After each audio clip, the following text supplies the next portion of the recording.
L'incremento per il 2009 c'è stato, ma dal 2010 la situazione del Fondo regionale per la non autosufficienza dovrà affrontare pesanti tagli economici e parallelamente il vertiginoso aumento delle persone anziane e non autosufficienti, che annualmente si impegnano in Veneto. L'assessore regionale per le politiche sociali Stefano Valdegamberi, in occasione della presentazione della programmazione per l'anno in corso del Fondo unico per la non autosufficienza, ha ribadito le difficoltà che ci saranno in futuro, a partire dal 2010, quando il governo taglierà le risorse destinate a questo fondo nazionale. C'è necessità di arrivare, e mi auguro che da settembre venga approvata una legge che da molti anni auspicata, perché si possa avere nel tempo certezza di risorse e portare avanti questo approccio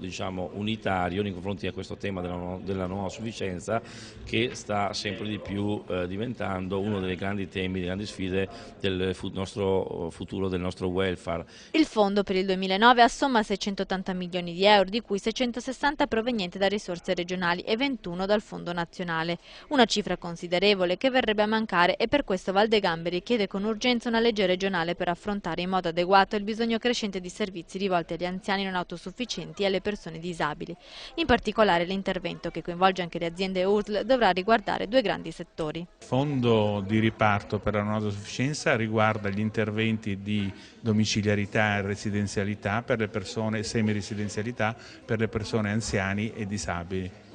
In Veneto sono circa 105.000 le persone che usufruiscono del provvedimento regionale, 26.000 nelle strutture residenziali, oltre 26.000 a domicilio beneficiari dell'assegno di cura, circa 10.000 disabili che sono residenti in strutture oppure assistiti a domicilio e 24.000 anziani collegati al telesoccorso e infine circa 16.000 persone assistite con l'assistenza domiciliare integrata. Quello che facciamo in questi giorni appunto al Governo e al Parlamento nel formulare la prossima finanziaria, che venga ripristinato il fondo che nel bilancio pluriennale dello Stato è previsto in azzeramento della non autosufficienza trasferito alle regioni, e venga anche riportato alle dotazioni di 2 anni fa il fondo del sociale.